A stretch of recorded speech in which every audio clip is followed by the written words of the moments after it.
Doctor Baba Adhav यांच्या जाण्यानं सामाजिक क्षेत्रामध्ये मोठी उणीव भासतीये। या सगळ्यानंतर जर आपण बघितलं आज पार्थिवाचं अंत्यदर्शन घेण्यासाठी प्रचंड गर्दी आहे। सगळ्यात जास्त गर्दी ही सर्वसामान्यांची आहे। नेते मंडळी, सेलिब्रिटी असा तामझाम कुठेही नाहीये। प्रत्येक सर्वसामान्याला आज बाबांचे पाय जे आहे त्याचा स्पर्श करता येतोय, प्रत्येकाला दर्शन घेता येतंय, शेवटचं बघता येतंय। या सगळ्यानंतर आज प्रत्येकाच्या डोळ्यात पाणी आहे। प्रत्येकजण आपली काही ना काही आठवण सांगताना पाहायला मिळतंय। माझ्याबरोबर ॲडव्होकेट शारदा वाडेकर आहेत। खरं तर खूप मोठं काम आणि खूप मोठा सहवास त्यांना बाबांचा लाभला असं आपण म्हणू शकतो। बाबांच्या अगदी जवळच्या व्यक्ती होत्या त्या। ताई काय सांगाल, तुमच्या दृष्टिकोनातून तुमच्या नजरेतले बाबा आमच्या सगळ्यांना माहिती असतील त्यापेक्षा खूप वेगळे असतील, कारण तुम्ही खूप व्यक्तिगत त्यांच्या जवळ होता। हो, अगदी निश्चितच. बाबा म्हणजे कष्टकऱ्यांचा श्वास आणि प्राण होते.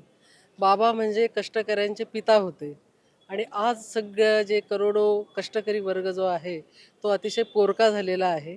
आपलं पितृछत्र गेलं, आपल्या घरातलं एक वडील माणूस गेलं, अशा पद्धतीची भावना आणि दुःख सगळ्या असंघटित कष्टकरी वर्गामध्ये आहे. कारण आपल्याकडे जी काही असंघटित कष्टकरी वर्ग हा जो ही काही संकल्पना आहे ती बाबांच्या डोक्यातूनच आली. कारण आजपर्यंत ज्या काही कामगार संघटना आहेत डाव्या, आपण म्हणतो की डाव्यांनी खूप संघटना बांधल्यात, कामगार संघटना बांधल्यात, परंतु कुणीही असंघटित वर्गामध्ये काम करण्याचं किंवा तो विचारही आला नव्हता. म्हणजे ते मला आश्चर्य वाटतं की आपण म्हणतो की डाव्यांनी पहिलं हे संघटन कामगारांसाठी ते केलं, परंतु पहिल्यांदा बाबांचं लक्ष ह्या वर्गाकडे गेलं आणि त्याला कारण म्हणजे त्यांचा डॉक्टरी पेशा आणि ते जे नाना भवानी पेठमध्ये राहत होते त्या ठिकाणी त्यांचं क्लिनिक होतं आणि तिथं ते सेवा दलाचे सुद्धा कार्यकर्ते होते सुरुवातीपासून. तर त्यांना ह्या जे हमाल मंडळी असायची तर त्यांचं साक्षरतेचे वर्ग घेण्याचं काम बाबांकडे असायचं आणि तीच माणसं नंतर बाबांना बाबांनी त्यांना बोलतं केलं. बाबांचा पहिला स्वभाव असा की ते स्वतः जास्त न बोलता जो काही आपला वर्ग असेल त्या वर्गाच्या त्याच्या भाषेत बोलायचं. म्हणजे त्यांनी अशी त्यांची पुणेरी मराठी भाषा त्यांच्यासाठी वापरली नाही. त्यांच्या भाषेत ते महिलांना विचारायचे, ते तिथल्या आपल्या हमालांना विचारायचे आणि तिथून त्यांना कळत गेलं की ह्या व्यक्तींचं दुःख हे खूप मोठं आहे. कारण हीच मंडळी नंतर बाबांकडे ते डॉक्टर असल्याकारणाने त्यांचे रुग्ण म्हणून पण यायचे आणि तेव्हा बाबांना त्यांच्या पाठीवर जे काही ते ज्या पद्धतीने माल वाहतूक करायचे त्यामुळे त्यांची पाठ अशी वाकलेली असायची. त्यांना हाडांचा त्रास असायचा, बसायचा त्रास व्हायचा आणि हे पाहिल्यानंतर बाबा अतिशय कळवळायचे की अरे यांचं कुणीच वाली नाही आहे. कारण प्रत्येक हमाल आज तो इकडे काम करेल तर उद्या दुसरीकडे काम करेल, अशी त्याची एक तर कामाची गॅरंटी नाही, त्याचा मालक एक नाही. अशा परिस्थितीमध्ये ह्या लोकांना न्याय कोण देणार? त्यांची सामाजिक सुरक्षिततेचं काय? त्यांच्या आरोग्याच्या प्रश्नाचं काय? आणि ते जे कमवणार ते काही जर त्यांनी फक्त आजारपणातच घालवलं तर ही माणसं त्यांचं पोटापाण्याचं काय होणार? आणि त्यामुळे त्यांना असं वाटलं की यांचं आपण संघटन करावं आणि त्या पद्धतीने बाबा त्या सगळ्या पहिली जी त्यांची संघटना होती 1955ला त्यांनी हमालांचं संघटन करायला सुरुवात केली आणि ती संघटन करत असताना त्यांना असं वाटलं की हे यांचं फक्त संघटन करणं पुरेसे नाही, तर यांच्यासाठी कायदा अस्तित्वात आला पाहिजे आणि त्यानंतर त्यांनी मग माथाडी कामगार कायदा जो आहे की जो सगळ्या असुरक्षित क्षेत्रामध्ये किंवा अकुशल क्षेत्रामध्ये काम करणारे जे काही वर्ग आहे त्याच्यासाठी सामाजिक सुरक्षा प्रदान करणारा कायदा म्हणजे माथाडी कायदा म्हटला जातो. तो असंघटित वर्गासाठीचा हा रोल मॉडेल म्हणून त्याला इंटरनॅशनल म्हणजे ILOने देखील मान्यता दिलेली आहे आणि अशा कायद्याचं ज्यावेळेला त्यांनी इम्प्लिमेंटेशन सुरू करायला लागले तर त्यावेळेला मग त्यांनी आता तुम्ही बघतायत की बाबांना आजचं पार्थिव आपण हमाल भवनमध्ये या ठिकाणी ठेवलं आहे. तर हे हमाल भवन त्यांनी पहिल्यांदा बांधलं. जॉर्ज फर्नांडिस साहेब वगैरे याला उद्घाटनाला आले होते. विश्वनाथ VP सिंग या ठिकाणी आलेले होते.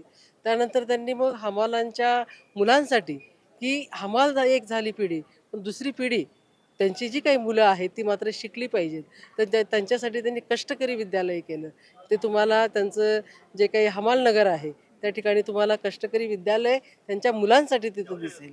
त्यानंतर त्यांच्या राहण्यासाठी म्हणून त्यांनी तिथं हमाल नगराची स्थापना केली. हा जो काही वर्ग आहे हा कष्टकरी वर्ग होता आणि ते कष्टाचं काम करत असल्यामुळे त्यांना कुठल्याही हॉटेलमध्ये ते गेलेत तर त्यांना म्हणायचे की जास्त खाणारा माणूस आहे, याला आमचं इथलं हॉटेलमधलं आम्ही काही देणार नाही, अगदी अशी परिस्थिती होती. मग आम्हाला तक्रार करायचे, बाबांना सांगायचे की बाबा आम्हाला कुठल्याही हॉटेलमध्ये जेवायला मिळत नाही. का? तर म्हणतात तुमचा आहार खूप मोठा आहे. मग बाबांच्या डोक्यात आलं की आपण आपल्या लोकांसाठी, कष्टकरी वर्गासाठी कष्टाची भाकर हे केंद्र काढलं पाहिजे. तुम्ही बघितलं असेल की झुणका भाकर केंद्र शासनाने करून बघितलं, पण त्यांचे झुणका भाकर केंद्र हे त्यांना गव्हर्नमेंटचं अनुदान मिळून सुद्धा ते टिकू शकले नाहीत. परंतु ह्या ठिकाणी पुण्यामध्ये जवळ 7-8 केंद्र ही सगळ्या ह्या कष्टकरी वर्गासाठी त्या ठिकाणी त्यांच्या जेवणाची व्यवस्था व्हावी म्हणून ही केंद्र त्यांनी तयार केलेली आहेत. म्हणजे त्यांचं ज्या ठिकाणी त्यांचं लक्ष गेलं त्या ठिकाणी त्यांनी शासनाला आंदोलन, मोर्चे काढून, ठिय्या आंदोलन करून त्या ठिकाणी त्यांच्यासाठी कायदे करायला लावले. म्हणजे जसं मी तुम्हाला म्हणाले की माथाडी कामगार कायदा हा आपल्या अंगमेहनती किंवा आपला जो हमाल वर्ग आहे त्याच्यासाठी त्यांनी केला, पण त्याला आणखी सामाजिक सुरक्षा मिळाव्यात म्हणून सामाजिक सुरक्षा कायदा देखील अस्तित्वात आला. आणि ह्या सामाजिक सुरक्षा कायद्यामध्ये काय त्यांची मागणी होती की ही माणसं त्यांच्या अंगामध्ये ताकद आहे, बळ आहे, तोपर्यंत काम करतील, म्हातारपणी यांचं करायचं काय? तर त्यांनी त्यावेळेला घोषणाच दिली होती की आमदार खासदारांना पेन्शन, आम्हाला मात्र टेन्शन. आणि त्यावेळेला त्यांनी 2005मध्ये सगळ्या असंघटित वर्गाला हाक दिली देशातल्या, आणि जवळजवळ त्या ठिकाणी 50,000 कामगार त्या रामलीला मैदानामध्ये दिल्लीला जमा झाले होते. तो त्यांनी असंघटित कष्टकरी वर्गाचा महामोर्चा असं त्याचं नाव होतं, आणि तो सामाजिक सुरक्षा कायदा मंजूर व्हावा, त्यांची म्हातारपणाची पेन्शनची सोय व्हावी, त्यांना ग्रॅच्युटी मिळावी, त्यांना फंड मिळावा, त्यांचा आरोग्य विमा त्यांचा काढला जावा, आणि त्यांना रेशनिंगचे जे काही धान्य आहे ते त्यांना स्वस्त दरामध्ये त्या ठिकाणी मिळालं पाहिजे. म्हणजे हा सर्वांगीण जो सामाजिक सुरक्षा कायद्याचं त्यासाठी त्यांनी लढा दिला, तो जवळजवळ 15-20 वर्ष ते लढत होते. आणि त्यानंतर मग 2013मध्ये तो सामाजिक सुरक्षा कायदा जो सगळ्या असंघटित कष्टकरी वर्गाला एकत्र आणील, त्यांना एक छत्र देईल, त्यांना त्यांची काहीतरी म्हातारपणाची सोय करेल, या संदर्भातला तो कायदा होता. बाबांनी ह्या संघटना तर काढल्याच, पण त्याबरोबर त्यांनी महिलांच्या प्रश्नांकडे पण त्यांचं खूप ते सजग होते. त्यांना नेहमी वाटायचं की ही सावित्रीची लेक शिकली तर अख्खं कुटुंब त्याचं, म्हणजे जो फुल्यांचा विचार होता, स्त्री शूद्राती शूद्र, ह्याच ही संकल्पना घेऊन बाबांनी त्यांचं सगळ्या ज्या कष्टकरी संघटना आहे त्यांचं काम केलेलं आपल्याला दिसून येईल. त्यांनी 1971ला महात्मा फुल्यांचा त्यांच्या मनावर फार मोठा प्रभाव होता. ज्यावेळी त्यांनी महात्मा फुलेंचं सर्व कार्य वाचलं, पाहिलं, तर त्यांना खूप आश्चर्य वाटलं की ह्या माणसाने किती, म्हणजे एक सामाजिक, आर्थिक जे काही जो विचार आहे तो त्यांनी तळागाळापर्यंत नेला, शेवटच्या माणसापर्यंत नेला, आणि तो त्यांना महात्मा फुलेंचा विचार खूप जवळचा वाटला. त्यामुळे त्यांनी देखील त्यांचं जे काही संघटन बांधलं तो सगळा हा बहुजन वर्ग लक्षात घेऊनच, आणि म्हणूनच त्यांनी मग महात्मा फुले समता प्रतिष्ठानची स्थापना केली. त्यामध्ये त्यांचं कार्य असं होतं की महात्मा फुले, सावित्रीबाई फुले, डॉक्टर बाबासाहेब आंबेडकर, शाहू महाराज यांचे सगळे विचार जे आहेत ते आपल्याला ह्या प्रतिष्ठानच्या मार्फत त्यांच्या विचारांचं आपण संशोधन केलं पाहिजे, आपल्या बहुजन समाजाचं आपण प्रबोधन केलं पाहिजे. कारण तुम्ही बघा, महात्मा फुले गेल्यानंतर खूप वर्षांनी म्हणजे लोक विसरूनही गेले होते. कसं आहे की ज्यांचं आपलं लिखाण असेल किंवा त्यांचे कोणी कार्यकर्ते ते घेऊन जाणारे असतील पुढे, तर ती चळवळ टिकत असते. महात्मा फुलेंनंतर त्यांनी सार्वजनिक सत्यधर्म हा धर्म त्यांनी लिहून ठेवलेला होता. परंतु त्याच्यानंतर आपल्याला बघितलं की महाराष्ट्रामध्ये ब्राह्मण आणि ब्राह्मणेतर चळवळ असं स्वरूप निर्माण झालं, आणि त्या सगळ्या भांडणामध्ये कुठंतरी महात्मा फुलेंचे विचार हे लोकांना विसरायला लागले होते. तर महात्मा फुल्यांच्या विचाराला उजाळा देण्याचं काम आणि कृतिशीलपणे त्यांचा जो काही वारसा आहे तो कामाच्या याच्या रूपाने पुढे नेण्याचं काम हे बाबा आढावांनी केलं. मला तर वाटतं की ते देशाचे, महाराष्ट्राचेच नव्हे तर देशाचेच कृतिशील, सत्यशोधकी, महात्मा फुलेंचा वारसा घेऊन जाणारे खरे वारसदार होते. आणि त्यामुळेच आज आपल्याला दिसतंय की सगळा जो कष्टकरी वर्ग आहे आणि तुम्हाला त्यांचं एक आशास्थान, स्फूर्तीस्थान हे म्हणजे डॉक्टर बाबा आढाव होते. आज त्यांची तब्येत जरी ठीक नसायची, पण त्यांनी एक हाक दिली तर सगळे कष्टकरी वर्ग हा एका हाकेने जमा व्हायचा. तुम्ही गेल्या वर्षी बघितलं असेल की त्यांनी 28 नोव्हेंबरला 28 ते 30 नोव्हेंबरपर्यंत तरी म्हणजे महात्मा फुल्यांच्या बरोबर पुण्यतिथीच्या दिवशी ते उपोषणाला बसले होते. लोकांना वाटलं की काय हे उपोषणाला बसले, यांची तब्येत यांचं वय आहे काय उपोषणाचं. खरंच आम्ही कार्यकर्ते म्हणून सुद्धा आम्हाला चिंता होती, कारण नुकतंच त्यांचं कॅन्सरच्या आजारातून ते बाहेरही अजून पडलेले नव्हते, त्यांच्या ट्रीटमेंट चालू होत्या. त्यामुळे कार्यकर्त्यांना सुद्धा असं वाटत होतं की बाबांनी एवढे 3 दिवस ते उपोषण करू नये, परंतु बाबा इतके व्यथित होते म्हणून त्यांनी महात्मा फुलेंच्या स्मृतिदिनीच त्या ठिकाणी ते उपोषणाला बसले. आणि उपोषणाचा विषय काय होता तो तुम्हाला माहिती आहे चांगले, की आज ज्या पद्धतीने देशामध्ये जी एक अस्वस्थता आहे, ज्या पद्धतीचं सरकार या ठिकाणी आलेलं आहे आणि ज्या पद्धतीचा जाती धर्माचा या ठिकाणी जो काही उदो केला जातो आहे आणि लोकांमध्ये एक अस्थिरतेचं भीतीचं वातावरण या ठिकाणी झालेलं आहे. अल्पसंख्य समाज जो आहे त्याला या ठिकाणी असुरक्षित वाटते. सातत्याने त्यांना सांगितलं जातंय की तुम्हाला इथं राहायचं असेल तर तुम्ही आमच्या पद्धतीने राहिलं पाहिजे. आणि ज्या निवडणुका आहेत त्या निवडणुका ह्या लोकशाही पद्धतीने होत नाही आहेत, त्यामध्ये EVMचा गैरवापर होत आहे. त्याचबरोबर जे काही बॅलट पेपरवर जर एखाद्या लोकशाही यंत्रणेमध्ये मतदानाचा अधिकार देणं म्हणजे ही खूप मोठी गोष्ट आहे. म्हणजे लोकशाहीचा पाया ज्या मतदानाच्या याच्यातून येतो त्याच्यावरच लोकांना शंका यायला लागल्या आहेत. तर तोही विषय बाबांचा त्यावेळेला होता. आणि त्यावेळेला ज्या पद्धतीने सरकारांची उलथापालथ महाराष्ट्रामध्ये झाली होती, म्हणजे इतकं अधःपतन राजकीय बाबतीत नेत्यांचं झालेलं, हे ते म्हणायचेत की मी स्वातंत्र्यपूर्व काळही बघितला, स्वातंत्र्यानंतरचाही मी काळाचा साक्षीदार आहे. पण इतकं गलिच्छ पद्धतीचं राजकारण जे आहे की त्या राजकीय पक्षालाच डायरेक्ट तुम्ही फोडून तुमच्या पक्षामध्ये घेतायत आणि तुमचं वेगळं सरकार करतायत, आणि तेही फक्त पैशाच्या जोरावर, भ्रष्टाचाराच्या जोरावर, EVMच्या जोरावर. त्यात होणाऱ्या गैरप्रकारांच्या बाबतीत ते अतिशय दुःखी आणि असमाधानी होते. त्याचबरोबर संविधानाची जी पायमल्ली चाललेली आहे, म्हणजे ज्या सगळ्या शासकीय संस्था आहेत त्या ED असेल, CBI असेल, निवडणूक आयुक्त असतील, तर हे कुणाचे आता दास झालेले आहेत ते आपण बघतोय. ह्या सगळ्या ज्या सरकारी यंत्रणा आहेत, सरकारी यंत्रणांचं जे काही राजकीयकरण झालेलं आहे आणि त्यामुळे त्या यंत्रणा ह्या स्वतंत्रपणे काम करत नाही आहेत. म्हणजे जो विरोधी पक्ष असेल किंवा विरोधी पक्षातल्या लोकांनी काही जरी स्टेटमेंट केलं तर मग त्याच्या मागे ते EDचं हे शुल्क कास्ट लावून द्यायचं आणि त्याला इतकं जेरीस करायचं की त्याने एकतर त्याचं तोंड बंद करायचं, नाहीतर यांच्या पक्षात यायचं. म्हणजे ते वॉशिंग मशीन तुम्ही शब्द ऐकला असेल, किती तो प्रचलित झालेला आहे. तर ह्याही सगळे प्रश्न घेऊन ते आणि संविधानाची जी पायमल्ली होते या प्रश्नांनी ते दुःखी झालेले होते आणि त्यामुळे त्यांनी त्या उपोषणाचा मार्ग त्या ठिकाणी पत्करला होता.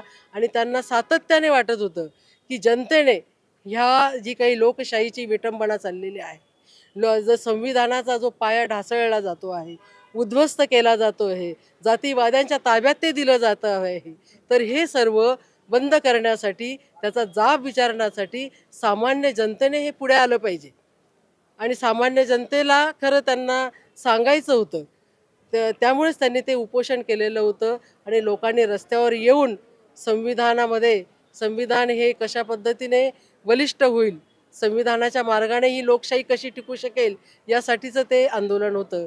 परवा म्हणजे त्यांना ॲडमिट केल्यानंतर दवाखान्यामध्ये 26 तारखेला संविधान दिन होता आणि मी बाबांना बघायला गेले आणि त्यांना सांगितलं की बाबा तुम्हाला लवकर बरं झालं पाहिजे. त्यावेळेला ते मला उद्वेगाने म्हणाले, जगून इथं काय उपयोग आहे. जी काही सगळी अस्वस्थता समाजामध्ये पसरलेली आहे, लोकशाहीचा जो खून होतोय तो दिवसाढवळा आपण बघत आहोत, संविधानाची पायमल्ली केली जात आहे, निवडणूक यंत्रणा ह्या स्वतंत्र राहिलेल्या नाही आहेत. अशा परिस्थितीमध्ये जगण्याचा तरी काय अर्थ आहे. परंतु मी निराश नाही आहे. माझ्या जीवात जीव आहे तोपर्यंत मी ह्या संविधान विरोधी मनुवादी शक्तींच्या मी विरोधात लढणार आहे. हे मला हे बाबा आढाव हे म्हणजे अंथरुणाला खिळलेले असताना, ICU मध्ये असताना, नाकातोंडामध्ये त्यांच्या नळ्या चालू आहेत, ऑक्सिजनचा पाईप लावलेला आहे, अशा अवस्थेमध्ये बाबा निर्धार व्यक्त करतात की आपण लढलं पाहिजे आणि मी मरेपर्यंत लढणार आणि सामान्य जनतेने हे रस्त्यावर आलं पाहिजे. तर मला वाटतं बाबांच्या निधनाने आपण सगळे दुःखी झालेलो आहोत.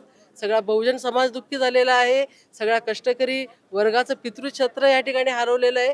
पण निराश न होता बाबांनी जो काही मार्ग आपल्याला लढण्याचा सांगितलेला आहे आणि संविधान टिकवण्याची जी जबाबदारी त्यांनी ह्या गरीब दीन दुबळ्या कष्टकरी वर्गाला दिलेली आहे, सामान्य जनतेला दिलेली आहे, ते सामान्य जनतेने रस्त्यावर येऊन महात्मा गांधींनी ज्या पद्धतीने अहिंसेचा वापर करून त्या ठिकाणी आपलं स्वराज्य मिळवलं होतं, तशा प्रकारचं आता नवीन स्वराज्य जे संविधानावर आधारलेलं असेल, त्या संविधानाच्या निर्मितीसाठी आपली लोकशाही बळकट करण्यासाठी सामान्य जनतेने रस्त्यावर आलं पाहिजे. हा त्यांचा शेवटचा आणि अखेरचा निर्धार होता. तर तो निर्धार पूर्ण करण्यासाठी जर जनता ह्या ठिकाणी आली आणि त्यांनी लोकशाही व्यवस्था बळकटीसाठी प्रयत्न केले, तर मला वाटतं बाबांचं हे जे काही आयुष्यभर त्यांनी गेले 7 दशकं जे बलिदान केलेलं आहे ते व्यर्थ होणार नाही, एवढं मला या ठिकाणी सांगायचं. तर या सगळ्याच्या नंतर जर आपण बघितलं, जसं मी आधीही म्हटले, तुमचे व्यक्तिगत संबंध इतके चांगले होते, कधी घरातली एखादी अशी आठवण आठवते जी आता कायम कधीच विस्मरणात जाणार नाही, कायम आठवत राहील? नाही, बाबा तर आमच्या आता किती आठवणी सांगायच्या बाबांच्या. बाबांच्या म्हणजे मी तर सरकारी नोकर म्हणून होते, मी सरकारी अधिकारी म्हणून, तर सरकारी वकील म्हणून मी काम करत होते. आणि मी ज्यावेळेला माझ्याकडे बाबांची ही रिक्षा पंचायतीचं त्यावेळेला आंदोलन जोरात चाललेलं होतं. 6 सीटर विरुद्ध 3 सीटर हा लढा खूप मोठा होता. आणि बाबा निश्चितच रिक्षा पंचायतीचे अध्यक्ष असल्याने ते माझी आणि त्यांची भेट झाली. आणि त्यांना खरं माझ्याकडून काही कायदेशीर बाबी समजून घ्यायच्या होत्या. मी त्यांना भेटले, त्यांना सांगितलं की बाबा तुमच्या केसमध्ये असे असे मुद्दे आहेत आणि जो 6 असणी रिक्षा आहे त्यामध्ये विरुद्ध असणारे मुद्दे किती आहेत त्यांच्याशी, आणि कायदेशीर आमची सगळी बातचीत झाली. आणि त्यावेळेला मग बाबांनी ज्या पद्धतीने मला सांगितलं की रिक्षांचं हे संघटन त्यांनी कशा पद्धतीने उभं केलं, त्यासाठी किती म्हणजे त्यावेळेला जवळजवळ 50,000 रिक्षा चालक त्यांच्या त्या संघटनेमध्ये होते. आणि हे संघटन जर टिकून ठेवायचं असेल तर आपल्याला हा कायदेशीर लढा हा चांगल्या पद्धतीने केला पाहिजे. आणि काय म्हणजे मलासुद्धा ज्यावेळेला मी ते काम करत होते त्यांना मी आधीच सांगितलं की बाबा मी हे काही म्हणजे मी शासकीय याच्या मला मर्यादा आहेत, पण तरी देखील तुमची बाजू जी आहे ती मला खूप कायदेशीर योग्य वाटते आणि त्याच पद्धतीने मी ते करण्याचा प्रयत्न करेन. आणि तुम्हाला सांगते की खरोखरच तो निकाल जो होता तो 3 आसनी रिक्षा संघटनांच्या बाजूने लागला. ज्या दिवशी तो निकाल लागला त्या दिवशी मी खरं मुंबईवरून घरी आले होते रात्री 10-10:30ला. तर बाबांनी मला फोन केला आणि सांगितलं मी येतोय तुला भेटायला. तर मला खरं म्हणजे बाबांनी माझ्यापर्यंत येणं, कारण मी माझं एक शासकीय काम केलेलं होतं, ते ठीक आहे की सुदैवानं ते बाबांच्या बाजूने किंवा त्यांच्या रिक्षा पंचायतीच्या बाजूने तो निकाल असेल, पण बाबा 10-10:30 वाजता त्यांच्या कार्यकर्त्यांसह माझ्याकडे हार घालायला आले. आणि त्या दिवशी त्यांनी मला चाफ्याची फुलं माझ्या हातात दिली आणि मला सांगितलं की तू जरी शासकीय याच्यामध्ये असतेस तरी तू तुझ्या परीने तू या ठिकाणी संघटनेमध्ये वेळ देऊ शकते, सामाजिक कामामध्ये तू वेळ देऊ शकते आणि तू दिला पाहिजे. हा माझा मी तुझा बाप आहे असं समजून तू आता आदेश समज आणि तुला जेव्हा जेव्हा वेळ मिळेल त्यावेळेला तू मात्र माझ्याबरोबर असलं पाहिजेस. मला त्या दिवशी कळालं की एक बाप माणूस कोण असतं. म्हणजे माझे अजून वडील आहेत, परंतु त्यांनी त्यांनी मला शिकवलं. परंतु बाबांनी जी आहे सामाजिक चळवळीची जी काही दृष्टी आहे, म्हणजे तुम्ही तुमचं काम करत असताना देखील तुम्ही म्हणजे गव्हर्नमेंट सर्व्हिसमध्ये आहात किंवा दुसऱ्या कुठल्या कामामध्ये आहात म्हणून आपण निमित्त सांगत असतो की आता मला वेळ नाही. तर वेळ नाही ही सबब कधी बाबांकडे नव्हती. आणि सरकारी काम करणारे सुद्धा माणसं किंवा नोकरी करणारी सुद्धा मुलं ही आपलं योगदान समाजासाठी देऊ शकतात, हा त्यांनी सगळ्यात मोठा धडा मला दिला. आणि त्यानंतर त्यांनी मग मला हळूच मोलकरीण पंचायत जी याची स्थापना जी आहे ती आपण करावी असं मला सांगितलं. त्याही वेळेला मी म्हटलं की बाबा तुम्ही ज्या वेळेच्या बाबतीत तुम्ही फार पक्के आहात आणि माझं आणि तुमचं वेळेचं गणित कुठं जमणार नाही, कारण मला ज्याची मी चाकरी करते त्याचं मला आधी प्रायोरिटी दिली पाहिजे. तर मला म्हणलं तू अजिबात घाबरू नकोस, परंतु ह्या ज्या मोलकरणी आहेत त्यांचे जे काही हाल अपेष्टा आहेत त्या मला बघवत नाहीत आणि त्या सारख्या मला येऊन सांगतात की तुम्ही आमचं नेतृत्व करा, तर तू हे संघटन बांधलं पाहिजेस. आणि बाबांचा तो आदेश शिर सावंत मानून मी माझं नोकरी करत असताना देखील 2000 मध्ये मोलकरण पंचायतीची स्थापना केली. आणि तुम्हाला खोटं वाटेल की मोलकरणीचं संघटन किंवा घर कामगारांचं संघटन पुण्यामध्ये पहिली सुरुवात झाली आणि त्या संघटनेमध्ये बाबा सुरुवातीपासूनच होते.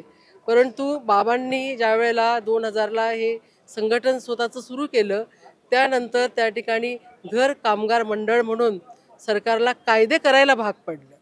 बाबांची ही ताकद असायची. म्हणजे त्यांनी ऑगस्ट क्रांती मैदानामध्ये आणि तिकडे दिल्लीला रामलीला मैदानामध्ये ज्या पद्धतीने सगळ्या असंघटित वर्गाचं मोर्चा नेलेला होता, त्यानंतर सरकारला सामाजिक सुरक्षा कायदा पास करावा लागला, मोलकरणींसाठी घर कामगार मंडळ करायला लागलं. म्हणजे त्यांनी ज्या ज्या प्रश्नांना हात घातला, माथाडी हमालांसाठी मी म्हटलं तुम्हाला तो माथाडी कामगार कायदा झाला, धरणग्रस्तांचे काही प्रश्न होते, प्रकल्पग्रस्तांचे प्रश्न होते. म्हणजे धरणग्रस्त प्रकल्पग्रस्त हा काही जो शब्द आहे तो बाबांनी आणला आणि आधी पुनर्वसन आणि मग धरण ही जी काही संकल्पना आहे ती बाबांनी तयार केली. बाबांनी त्यासाठी त्यांनी त्याच्यासाठी एका डोळ्याचं त्यांना मुकामार देखील लागलेला होता. म्हणजे यशवंतराव चव्हाण त्यावेळेला मुख्यमंत्री होते आणि कुकडी धरणाचं त्यावेळेला पूजन चाललेलं होतं त्या याचं. तर तिथं बाबा गेलेत आणि त्यांनी त्याला जाब विचारला आणि त्या याच्यामध्ये जो काही गोंधळ झाला त्यामध्ये पोलिसांचा लाठीमार, तर त्यांच्या उजव्या डोळ्याला तो लाठीमार लागला आणि तो डोळा त्यांचा कायमचा अधू झाला.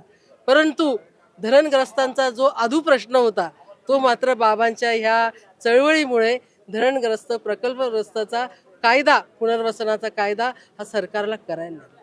म्हणजे ते फक्त एखादं आंदोलन करून घोषणा देऊन धरणं आंदोलन घेऊन गप्प बसायचे नाहीत. त्यांचा स्वभाव असा होता, चळवळीमध्ये प्रचंड सातत्य होतं. एक चळवळ हाती घेतल्यानंतर, एक प्रश्न हाती घेतल्यानंतर आंदोलन झालं, फोटो झाले, प्रसिद्धी झाली. आता पुढे मला काही त्याच्यामध्ये स्वारस्य नाही. बऱ्याचशा हौशा नवशे कामगार नेते जे असतात त्यांना असं वाटतं एक आंदोलन झालं, बातमी झाली, प्रसिद्धी झाली, प्रश्न संपला.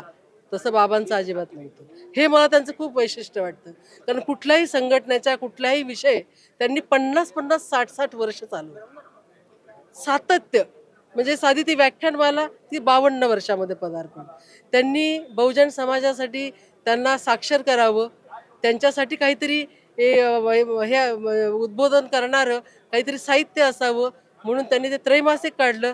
त्याला देखील 50 वर्ष झालेली. हमालांच्या याला तर आता 6 दशकाच्या वरती होऊन गेलेले. म्हणजे सगळ्या संघटनांमध्ये ते कधी थकले नाहीत. म्हणजे थकणं हा शब्द कधी बाबांच्या शब्दकोशात नसायचा.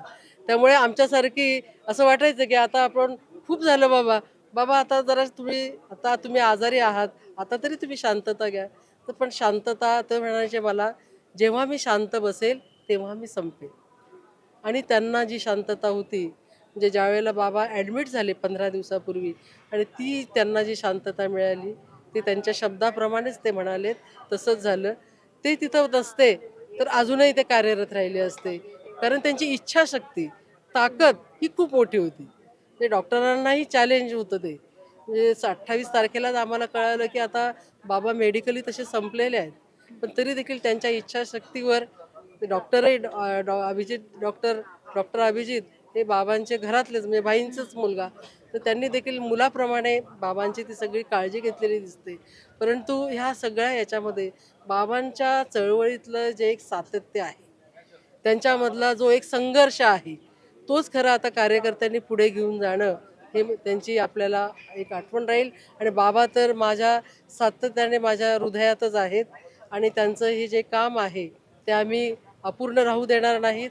ते पुढे नेण्याचा प्रयत्न करून आणि अधिक जोरदारपणे नेऊ, एवढंच तुम्हाला मी त्यांच्या याच्या वतीने सांगू शकतो. आता एक शेवटचा प्रश्न आहे. खरं तर ज्या व्याख्यानमालेचा तुम्ही उल्लेख केलात, ती व्याख्यानमाला ज्यामध्ये पहिलं भाषण बाबांचं होणार होतं, जे आता होऊ शकत नाही, या व्याख्यानमालेचं काय आता पुढे? हा सगळ्यात मोठा हो, तुम्हाला अगदी तू योग्य प्रश्न विचारला. कारण बाबांना मी ज्यावेळेला भेटायला गेले तर त्यावेळेला त्यांना मी हाक मारली, बाबा कसं चालू आहे? म्हणजे व्यवस्थित आहे माझं, तुम्ही का काळजी करता? आणि ते व्याख्यानमालेचं काय झालं? दुसराच प्रश्न त्यांनी मला काढला, व्याख्यानमालेचं काय झालं? म्हटलं व्याख्यानमाला बाबा परवापासून सुरू होते ना, तुम्हाला माहिती आहे. आणि पहिलंच व्याख्यान तुमचं आहे. आणि व्याख्यान म्हटले का माझं व्याख्यान आहे? हो म्हटलं तुमचं व्याख्यान आहे. लोकशाही पुढील आव्हान, त्या आव्हानालाच म्हटलं खरं तुम्हीच उत्तर देऊ शकाल आम्हाला.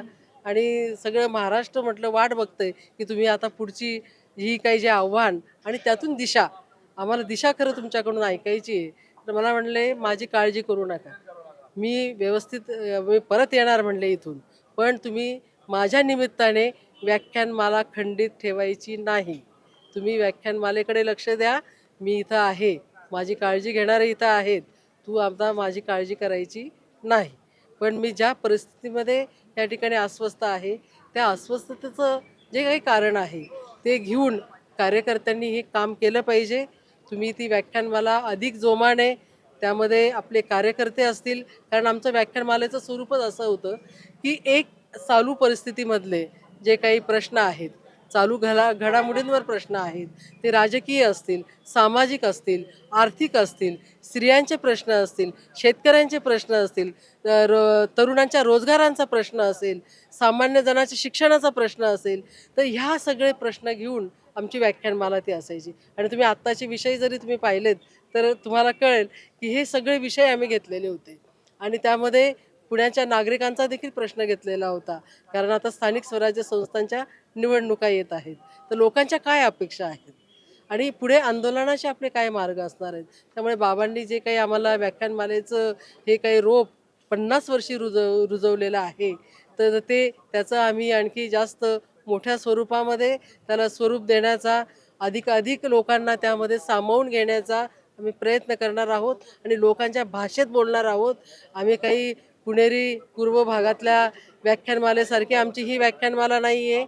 बहुजन चळवळीने बहुजनांच्या प्रबोधनासाठी केलेली व्याख्यानमाला ही फुले आंबेडकर व्याख्यानमाला आहे. आणि ते व्याख्यानमालेचा जो काही वसा आहे, जो बाबांनी आमच्या अंगावर नकळतपणे आता टाकलेला आहे, त्यामुळे आमची जबाबदारी ही खूप वाढलेली आहे आणि ती आम्ही पूर्ण करण्याचा अगदी शेवटच्या क्षणापर्यंत प्रयत्न करणार, एवढंच मी सांगेन. धन्यवाद ताई. आपण बघतोय शारदा वाडेकर माझ्याबरोबर होत्या. जसं त्यांनी सांगितलं, त्यांच्याकडे बाबांच्या आठवणींचा मोठा खजिना आहे असं आपण म्हणू शकतो, कारण खूप वर्ष त्यांनी बाबांबरोबर काम केलं आहे, अनेक दशकं त्यांनी बाबांबरोबर काम केलं आहे. अर्थात या सगळ्याच्या नंतर जो एक ध्रुव तारा होता या सगळ्या समाजकारणातला, तो अर्थात या सगळ्यानंतर निखळला गेलाय. त्यामुळे बाबा जरी नसले तरी त्यांचा जो काही वसा होता, त्यांचं जे काम होतं, त्यांची जी शिकवण होती, ती आम्ही कायम अशाच पद्धतीने चालू ठेवू, असाच संदेश जो आहे तो आज इथला प्रत्येक व्यक्ती, प्रत्येक बाबांचा सहकारी, बाबांचे चाहते हे सांगताना आपल्याला पाहायला मिळतात. कॅमेरा पर्सन निलेशसह समृद्धी जाधव, टॉप न्यूज मराठी, पुणे. तुमची car, electric panel, data server आगीपासून सुरक्षित आहे का? नाही? मग आजच बसवा F protect temperature activated fire suppression device. यामध्ये आहे eco friendly non toxic pressurized liquid, जे आग लागल्यास क्षणार्धात ॲक्टिवेट होऊन आगीवरती मिळवते नियंत्रण. बसवण्यास अतिशय सोपे आणि सुटसुटीत.